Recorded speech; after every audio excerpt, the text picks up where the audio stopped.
ልክ እንዴት ተበደለ፣ ልክ ግፍ እንዴት ተሰራበት እሪታዬን እየነካውኝ አባቴ ጋር ሄዳለሁ። አንተ በይ ምን ብለህ ነው ሶረኔ ብለህ ስም ያወጣህልኝ? እኔ በዚህ ስም የተነሳ መውጫ መግቢያ እኮ አጣሁኝ አልኩት።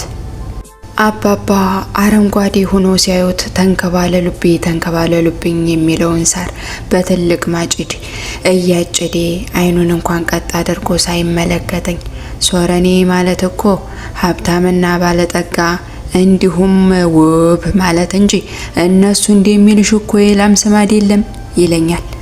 እኔም ቀጠል አድርጌ አልፈልግም፣ አረ የላም ስም ነው፣ ካላመንከኝ ደግሞ እኮ የናጎቴ ግዛው ላም ስሟ ሶረኔ ነው አልኩት።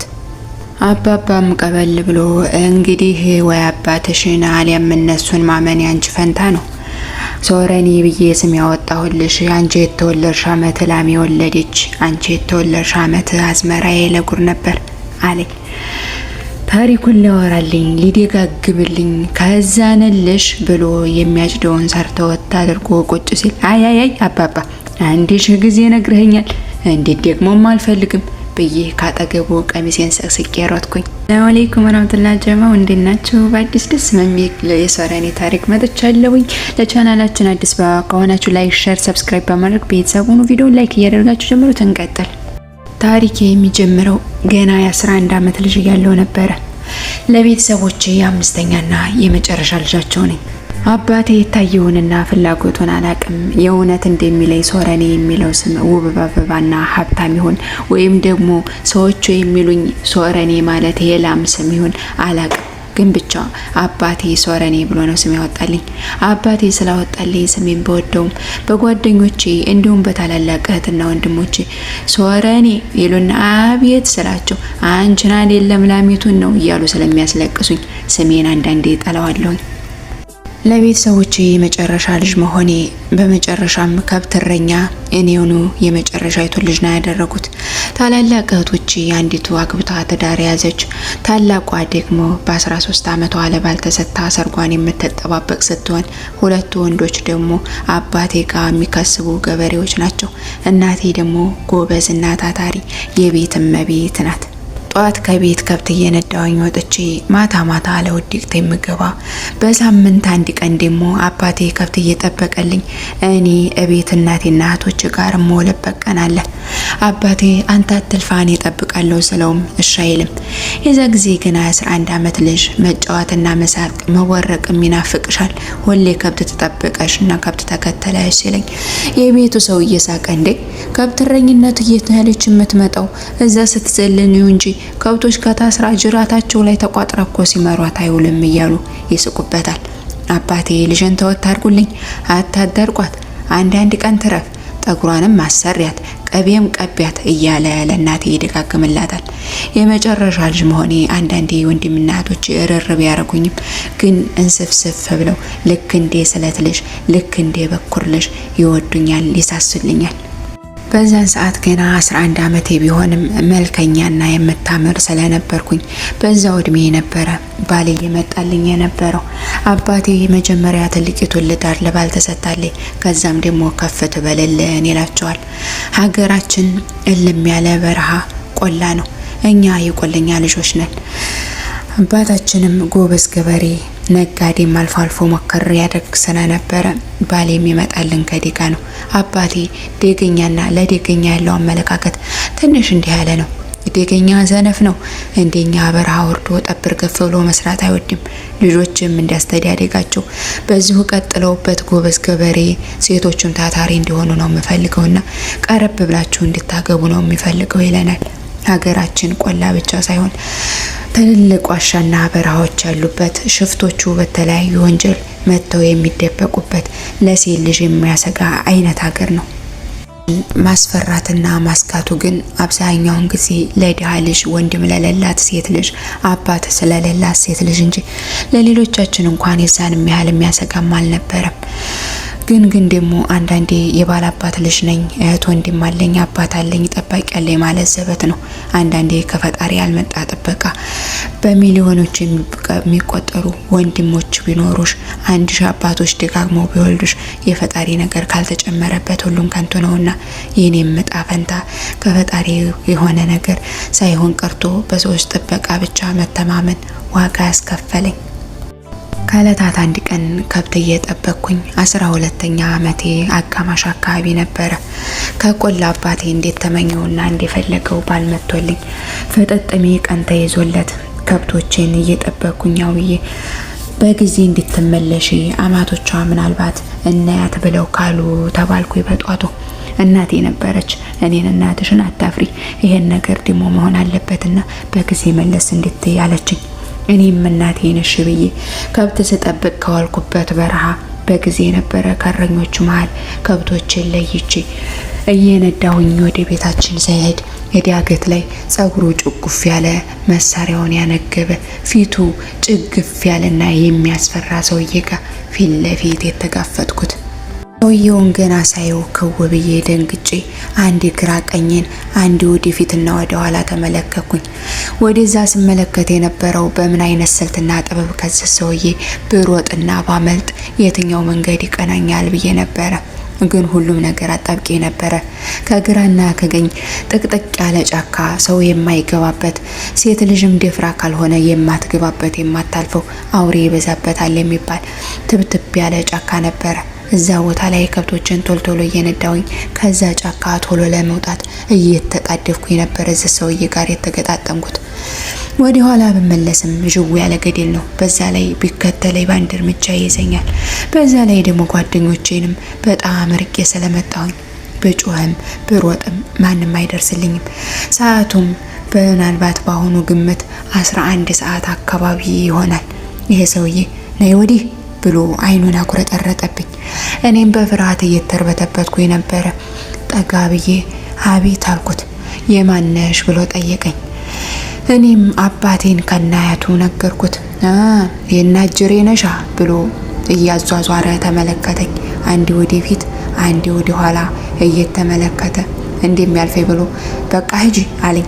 እኔም ላሞችን በጥርፊያ በችኮላ እያዳፋሁኝ ሊመለስ ልሄድ ስል ወደ ቤቴ እንደገና ቆይ አለኝ። እኔም እየተንቀጠቀኩኝ ዞር ብዬ ተመለከኩት። ነይ ወዲህ ሲለኝ መልሶ ትንሽዬ አቀበቱን እንኳን ብሮጥ እኔ ልጅ ነኝ እችላለሁ፣ ትልቅ ስለሆነ አቀበቱ ልቡን ያፍነዋል የሚል ግምት ስለነበረኝ ሩጬ ላመልጥ ሩጫዬን ሲጀምር ገና 3 እርምጃ ሳልራመድ ነበረ አንቋ ያዘኝ። በንዴት ከኔ ከጅፈራው እጅ ማንም ሴት ሩጣ አመልጣ አታውቅም ብሎ በትልልቅ እጁ ጭምቅ አድርጎ ጉልበቱ ስር ጣለኝ። እኔም እባክህ ምንም አታደርገኝ፣ እናቴ ቶሎ ነው ይብላኛለች፣ ዛሬ ፍጥጥሜ ነው እያልኩኝ እየተፍጨረጨርኩ የለመንኩት።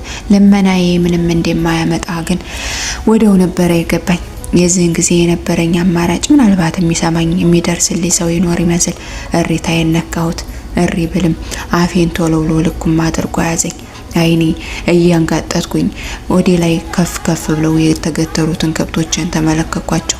ከብቶቼ የሆነ መተው ቢወጉት፣ የሆነ ቢረግጡት፣ የሆነ ነገር ቢያደርጉ ብዬ በልቤ ተመኘሁ። ግን ደግሞ ከብት ያው ከብት ነውና ምንም ሊያደርጉልኝ አልቻሉ። ሰውየው ሳልወድ በግዴ ያችን የ12 ዓመት ዳኢማ ልጅ ደፈረኝ። ከተቀመጥኩበት ከወደኩበትም የነቃሁት ብዙ ቆይቼ ነበረ። ምን ያህል እንደቆየሁ አላቅም። የነቃሁትም የሆኑ ሰዎች መጥተው አጠገቤ ቆመው ከያዙት ውሃ ሲያርከፈክፉብኝ ነበረ። ሰዎቹ ከበረሃ እየዘለቁ ነበር። የማነሽ ምንድነው እንዲህ ያደረገሽ እያሉ በጥያቄ አጣደፉኝ። መናገርም ምንም አልቻልኩም ነበረ። ጀንበርም ገብታ ጨለም ብሎ ነበረ። ከዛም ሴትዮዋ አማራጭ ስታጣ አብሯት የነበረው ሰውዬ ጋር ተሸክማ አፋፍ ድራይ ሲሳይ ስትመጣ አፋፍ ስንደርስ ሰዎች አገኘን። እሪ ያለች ልጅ ማና ብላ ጠየቀች። ሰዎቹም መተው ሲያዩኝ እዛው ጎረቤቶቻችን ስለነበሩ በእግሬ ላይ የሚንኳለለው ደሜን እየተመለከቱ እሪታቸውን ነኩት። እሪታውንም የሰሙት የመንደሩ ሰው ግልብጥ ብሎ መጣ። ከመጡት ሰዎች ግን የኔ ቤተሰቦች አልነበሩም። ፍጥጥሜ ላይ ጉድ አማቾቻቸውን በማስተናገድ ተጠምደው ነበረ። ከዛም አንጠልጥለው ወደ መንደራችን ይዘውን ሲገቡ አማቶቼ ፍጥጥሜ ላይ ፎከራና አቀላርቶ ግቢያችን ቅልጥ ብሎ ስለነበረ በዚህ ጉድ እንዴት አድርገን ይዘትን እንገባለን ብለው ሆነ ጎረቤት ቤት ይዘው ይገቡ። ሲፎከረ ሲደለቅ እኔ ሞተ መሰለኝ መሬት እየካደችኝ ጨለም ያለ ቤት ውስጥ አንጋለውኝ የገባሁባት ጎረቤትም እንዲና ተንሰፍሰፍ ብላ የምትወደኝ ጓደኛዬ እናት ነበረች። እንባዋን እየረጨች ራስጌ ቁጭ ብላ እንግዶች እስከሚሸኙ ተጠበቀ። ከዛም በኋላ ቀስ ብለው ሄደው ነበረ። እናቴን ጠሯት። እናቴ መጣ ስታየኝ እሪ ልትል ስትል አፏን ፍና አድርገው ያዟት። እሪ አለች። እዛው እየተንፈራፈረች ድምጿ እንዳይሰማ ቀሚሷን አፏ ውስጥ ተጠቅጥቃ አድርጋ አጠገቤ ተንከባለለች፣ አለቀሰች። በእናቴን ተጋልዬ ወደ ቀኝ ትከሻዬን ጭንቅላቴን አዘንብዬ ስመለከታት እንባዬ እየጎረፈ መሬት ለመሬት ተንከባለለች። እነሱም በዛ ሰዓት ወደ ግቢያችን ልጃችን እንደሆነች ብለው ይዘው መግባት አልቻሉም። ተሩቅም ከቅርብም የመጣው በዘመድ አዝማድ ግቢያችን ሞልቷል። የሰርጋቸው የበሉት የጠጡት ፍጥጥም የልጆች ተስካር ነው ወይስ ሰደቃ ልበላቸው እያለች እሪ አለች። አባታችንም ተጠራና ጉዱን ነገሩት። ምንም ነገር ሳይል በሁለት እጁ ራሱን ግጥም አድርጎ ይዞ አንገቱን ደፍቶ ጎረቤቶቻችን ታዛ ቁጭ አለ። እነሱም የሚቻላቸውን ነገር መድኃኒትም እያሉ ያገኙትን የሚግቱኝ ነበረ። ደሜንም አጣጥበውኝ ልብስ ቀይረውልኝ እንዲተኛ አደረጉኝ። ተኝቼ ቆየት ብዬ ነበረ ብትታልኩኝ። በባተትኩ ቁጥር ያንን ሁኔታ እያስታወስኩኝ አእምሮዬ ተረበሸ፣ ሰላሜን አጣሁ። እናትና አባቴም እንግዶችን መሸኘት አለብን ብለው ምንም እንዳልተፈጠረ ልጅቷ አፍራ ጓደኛዋ ጋር ናት አትመጣም ብለው ጥለው ይሄዱ። አባቴም እናቴም በሚቀጥለው ቀን ማለዳ መጡ። ሁኔታዬን ካዩ በኋላ አባቴ ጠጋ ሲለኝ አባቴ የሚያንሰው እየመስሎኝ ድንግጥ ብዬ ተንዘፈዘፍኩኝ። እኔ አባትሽ እኮ ነኝ የኔ እናት፣ አደራሽንማ ልጄ በፈጠረሽ እንዲያትፈሪኝ፣ በፈጠረሽ ፊት እንዲያትነሽኝ፣ እንዲያትሸሽኝ ሞተብሻለሁ አለኝ። አባቴ ያሳዘነኝ። ብድግ ብዬ ነበረ ያቀፍኩት። ታውቂዋለሽ ማን ነው እንዲህ አደረገኝ? አይዞሽ እኔ አባትሽ ከእንዲያላን ተንተራስኩኝ። እንኳን ያንቺ እንደም አይደለም የማንንም ደም አፈሳለሁ። እርሜ ልኬን በወለወልኩት ጠመንጃ እፊትሽ ነው ግንባሩን የምልልሽ አለኝ። አይ አባብዬ ኧረ አላቀውም፣ ከየት እንደመጣ የማን እንደሆነ አላቅም። ከብቶችን በጊዜ ይዘሽ ነይ ስላላችሁ የነበረ እኮ ከሁሉም ተለይቼ ከብቶችን ይዤ ስመጣ ዳገት ያገኘሁት አልኩት። አባቴም አይዞሽ ችግር የለውም ቀስ ብለን እኔና አባትሽ እናገኘዋለን አለኝ። እንግዶችን ሙሉ ለሙሉ ከቤታችን ከሄዱ በኋላ ያንን ምስጢር ያቺ ሴትዮና የሰሙት አንዳንድ ሰዎች ያወራም ያወራ ዝም ያለውም ዝም ይበል ተብሎ ነገሩን ሁሉ ድብስበስ ተደርጎ ሰላማዊ ህይወት ለመኖር ከማህበረሰቡ ጋር ምንም እንዳልተፈጠረ ለመኖር እየሞከርኩ ነበረ። ከብተረኝነቴም ከጓደኞችሽ እንዳትነጠይ እየተባልኩኝ ከጓደኞቼ እየተቀላቀልኩኝ ከብት መጠበቅ ጀመርኩኝ። አንድ ቀን አባቴ ብቻችንን ነው ዛሬ ከብት የምንጠብቀው ብሎ የሆነ ቦታ ይዞ ሄደ። እኔም አባቴ ጋራ እሺ ብዬ ሄድን። ማንም የሌለበት መሳሪያውን ይዞ ቁጭ አለ ፊቴ። ይኸውልሽ ልጄ ዛሬ የማወራሽና የምነግርሽ እኔና አንቺ ባህል ማቻ ኑሮ የሚቀበር ሚስጥር ነው። የደፈረሽን ሰውዬ ከአንቺ ውጭ የሚያሳየኝም ሆነ የሚጠቁመኝ ሰው የለም። ይሄንን የሚነግርሽ ሚስጥር እናትሽ እንኳን ብትሆን የልብ ጓደኞችሽ እንኳን ቢሆኑ ለማንም ትፍሽ እንዳትይ። ይሄን የምነግርሽ ሚስጥር ለሰው ትንፍሽ ከመተይ በማስኮት መሳሪያ ግንባሬን ብለሽ ትደፊኛለሽ። ነይ እንዴት እንደሚተኮስ ላሳይሽ ብሎ ሳልወድ በግድ እንዴት እንደሚተኮስ አንድ ባንድ ያሳየኝ። ከዛም በኋላ ምን እንደምናገርብህ ነው ይሄን ነገር የምታሳየኝ ስለው ያ ሰውዬ መልሶ ሊያጠቃሽ መልሶ ያንን ነገር ሊያደርግብሽ መንጣቱ አይቀርምና አሁን የምልሽን ልብ ብለሽ ትሰሚኛለሽ አለኝ። እንዲላደርግሽ ስለው ያ ሰውዬ አጋጣሚ ካየሽው ምንም እንዳልተፈጠረ ምንም እንዳልሆነ ሆነሽ አሁን የምነግርሽን ዘፈን ድምጥሽን ከፍ አድርገሽ ተዘፍኛዋለሽ አለኝ።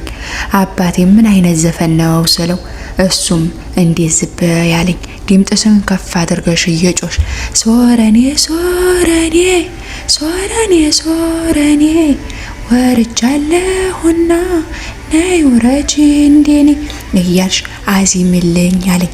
ከዛም አባቴ በያሁን ያልኩሽን በደንብ በዩ ድምጽሽን ከፍ አድርገሽ አለኝ። ድምፄን ከፍ አድርጌ ሶረኔ ሶረኔ ሶረኔ ሶረኔ ወርጃለሁና ነይ ውረጂ እንደኔ ብዬ ደገምኩለት። አንዴ ብቻ ዘፍነሽውም ዝም እንዲያትይ እኔ እስከምመጣ ድረስ 10ም ቢሆን ደጋግሚው። ሰውየው ምን ያስጮህሻል ሲልሽ እየዘፈንኩ ነው በዩ። የባለፈውን ለሰው ተናገርሽ እንዴ ሲልሽ አልተናገርኩም በዩ አለኝ። አባቴ አይኑን አፍጦ አይኑን እያኩረዘረዘ እንደዛ ሲለኝ ፈርቼ እየተንቀጠቀኩ እሺ አበይ እሺ ያልኩት። አባቴን ባለኝ መሰረት ከብት ስጠብቅ ለተወሰነ ጊዜ ያ ሰውዬ በኩሌም በአካባቢም አላየሁትም ነበረ። አባቴም ያንን ዘፈን ሰውየውን ስታዩ ብቻ ሳይሆን በማንኛውም ዝም ብለሽ ሁለት ጊዜ ዘፈኝው ብሎ ስለነበር አልፎ አልፎ ጓደኞችም ጋር ዘፍነው ስለነበረ ጓደኞችም ዝም ብሎ ዘፈን መስለውት አንዳንዴም በብዙ ሆነን ያንን ዘፈን እንዘፍነዋለን። አባቴ ነገር ዓለሙን እርግፍ አድርጎ ተውት አድርጎ መሳሪያ ይዞ ከቅርብ ርቀት ሆኖ እኔንና ያን ሰውዬ መከታተል የሁል ቀን ልማዱ አደረገው። አባቴም የጠረጠረውና የፈራው ነገር አልቀረምና ከረጅም ጊዜ በኋላ ያ ሰውዬ አንድ ቀን ከጓደኞቼ ጋር ከብቶችን እየጠበቅኩ ባለሁበት ነበረ። ጓደኞቼ ሳያዩት እኔ ብቻ በማየው የሆነች ክልል ቆሞ መሳሪያውን ይዞ አይኑን ፍጥጥ አድርጎ በእጁ ነይ እያለ ይጠቅሰኝ ጀመረ። ተርበተበርኩኝ፣ ፈራሁኝ። አባቴ ያለኝን ነገር በዛችሁ ቅጽበት ነበረ ያስታወስኩት። እኔ ምንም እንዳልተፈጠረ ከብት መመለስ መስዬ ሶረኔ ሶረኔ እያልኩኝ አባቴ የነገረኝን ዜማ ደጋግሜ ያልኩት። ሰውየውም እንዴ ምንም ሊያናግረኝ ቢሞክርም ጓደኞቼ እንድነጠላቸው አልፈቀዱም። አካባቢው ሁላ ሰው ሁላ ስለነበረ ምንም ሳይል ስዘፍን ሰምቶ ተመልሶ እየተጣደፈ ሄደ። የዛለታም ውዬ ወደ ቤት ተመልሼ የግቢ ከብት ስናሳስር አባቴ በጓሮ ሆኖ ሶረኔ ነይማ እንዴ ልጄ አለኝ። እኔም እሺ ብዬ ወደ አባቴ ተጣድፌ ሄድኩኝ።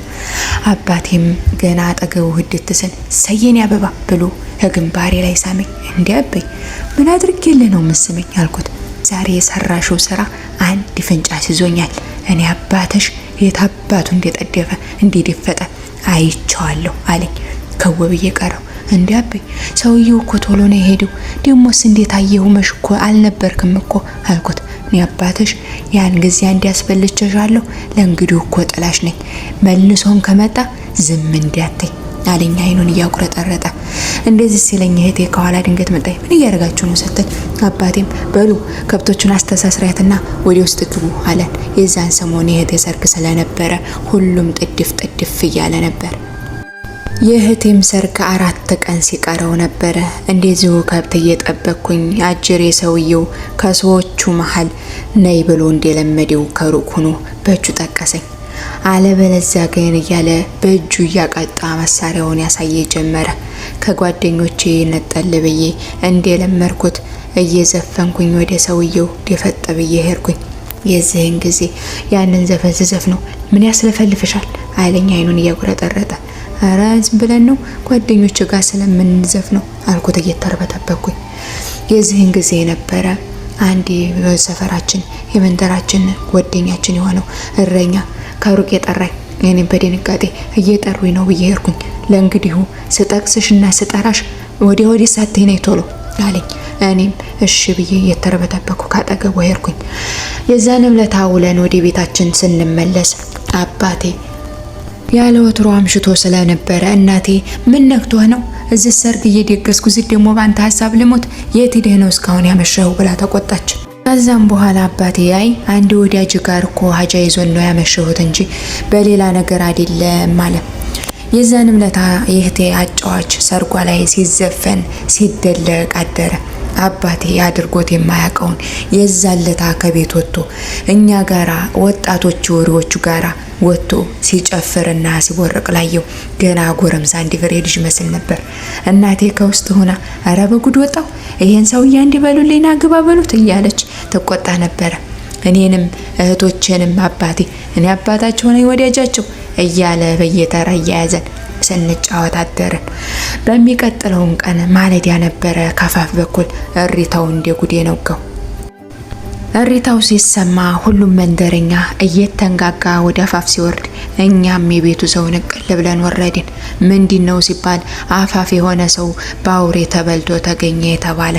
ሰውየው በሙሉ ስለተበላ ሰው መሆኑ ትንሽ ትንሽ ነው የሚለየው እየተባለ አገር ምድሩ ጉድ ጉድ ጉድ ይላል።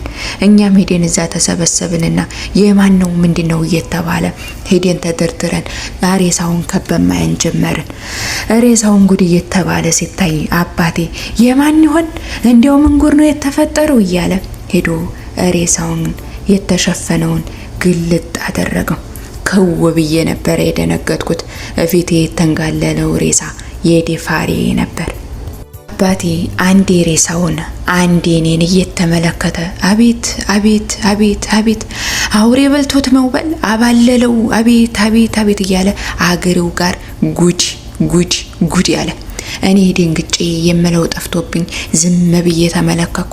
ከዛ የማን ይሆን ምንድን ይሆን እየተባለ አረ ይሄ ዝም ብሎ ከጫካ የመጣ ሽፍታ ነው ለፈጣሪ ሆነናልና አፈርና አቅመሰው ተብሮ እንደ ቀጠሮ ነቅሶ ለቅሶ እዛው መንደር ተደርጎለት በሀገሬው ተቀበረ።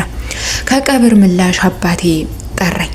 እየተርበተበኩኝ አጠገቡ ሄድኩኝ። በነጠላ ኩታ የተቋጠረች አንዲት የጥይት ቀረሃ እንጂ አለኝ።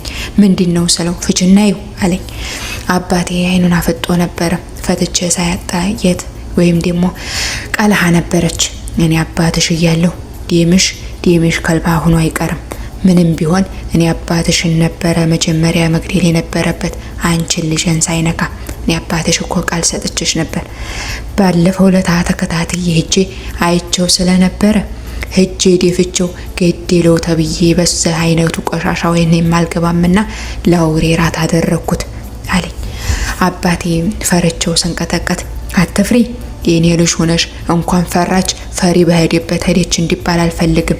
መሳሪያዋን ይዛ የምትቆም ጎበዝ ጀግና የጀግና ልጅ እንጂ ፈሪ አይደለሽም። ሴት ልጅ የደፈራትን ራሷን አትምትደፋው እንጂ አባቷም አልነበር። ይሁን ብዬ እኔ ገድየዋለሁ። ማንም ሰው እኔ በህይወት እያለሁ ልጆችን አይነካም አለ። በዛ ሰዓትም አባቴ ፊት ቆሜ ማልቀስም ዳደኝ፣ አባቴ ማቀፍም ዳደኝ። ብቻ የማደርገው የሚሆነው ግራ ገብቶኛል። አባቴ በማንኛውም ጊዜና ሰዓት ደፋር ቆፍጣና ሁኚ፣ ይቻለም እኮ ለበጭባጫዎቹ አትሆንም።